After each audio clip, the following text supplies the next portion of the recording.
Hi friends, welcome to Syed creations. నేనైతే ఈరోజు bagara rice చేయబోతున్నాను. అందుకే టమాటా, ఎర్రగడ్డ, కొత్తిమీర అయితే సన్నగా అయితే కట్ చేసుకున్నాను. సన్నగానే కట్ చేసుకోవాలి, ఎందుకంటే తొందరగా బగారా రైస్లోకి అయితే ఫ్రై అయిపోద్ది.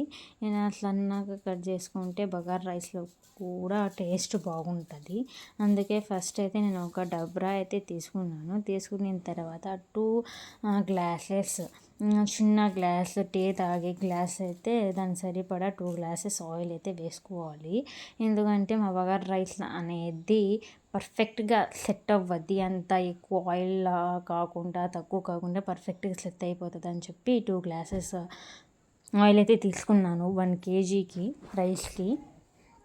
ఇంకా ఆయిల్ హీట్ అయిన తర్వాత చెక్క, మొగ్గ, యాలక్కాయలు అయితే వేసుకుంటున్నాను. ఇలా చెక్క, మొగ్గ బాగా ఫ్రై దాకా కొంచెం సేపు అలా కలపాలి. కలిపిన తర్వాత ఇందాకే మనం కట్ చేసుకున్న ఆనియన్స్ అయితే వేసేసుకుంటున్నాను.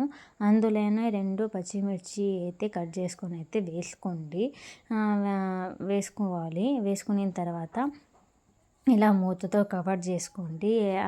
కవర్ చేసుకుంటే మాకు ఎర్రగడ్డ అనేది తొందరగా ఫ్రై అయిపోద్ది. ఇలా చూడండి, తొందరగానే ఫ్రై అయిపోయింది. ఈ కలర్లోకి ఎర్రగడ్డలు అయితే రావాలి.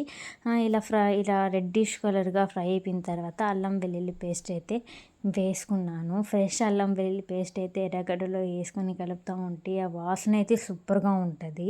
ఆ పేస్ట్ పచ్చివాసన పోయిన తర్వాత కట్ చేసుకున్న టమాటా అయితే వేసేసుకుంటున్నాను. చూడండి, ఇలా వేసుకున్న తర్వాత బాగా కలుపుకోవాలి. ఆ టమాటా కూడా గుజ్జులా అయిపోవాలి. అయిపోయిన తర్వాత 1 టేబుల్ స్పూన్ కారం, 2 టేబుల్ స్పూన్ ధనియాల పొడి, ఇంకా కట్ చేసుకున్న కొత్తిమీర, పుదీనా అయితే వేసేసుకుంటున్నాను. అవి వేసుకొని బాగా కలుపుకోవాలి. చూడండి, నేను ఇందాకే రైస్ అనేది కడిగి పెట్టుకున్నాను. పెట్టిన తర్వాత చూడండి, ఇప్పుడు నేనైతే 1 kg రైస్కి 1.5 లీటర్ వాటర్ అయితే వేసుకుంటాను. ఇలా వేసుకున్న తర్వాత మాకు తగినంత ఉప్పు అయితే ఇలా వేసుకోవాలి. చూడండి, టేస్ట్ అయితే సూపర్గా ఉంటుంది. మీరు ట్రై అయితే చెయ్యండి. ఇలా దాన్ని కవర్ చేసేస్తే మాకు వాటర్ అనేది బాగా బాయిల్ అవ్వాలి. బాయిల్ అవ్వేదాకా అలానే పెట్టేయండి. బాగా బాయిల్ అవితే ఇందాకే మనం కడిగి పెట్టున్న రైస్ని అయితే వేసేసుకోవాలి. చూడండి, బాగా బాయిల్ అవుతుంది. ఇలా బాగా బాయిల్ అయిన తర్వాత ఇందాకే కడిగి పెట్టున్న రైస్ని అయితే వేసేస్తున్నాను.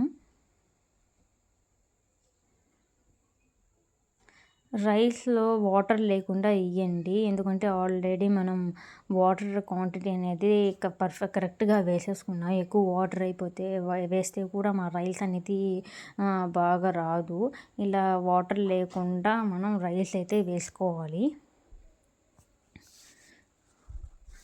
వేసుకున్న తర్వాత దానికి కవర్ చేసేసుకొని కొంచెం సేపు అలానే పెట్టుకోండి. పెట్టుకున్న తర్వాత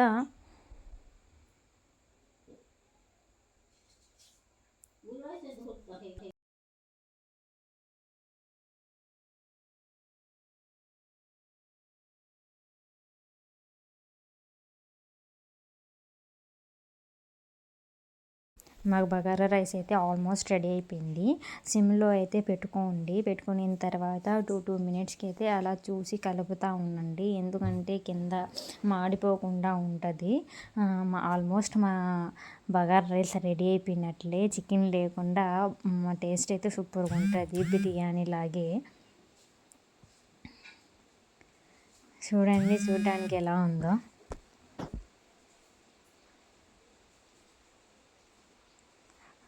మీకు నచ్చినట్లయితే please subscribe, share and like. Bye friends.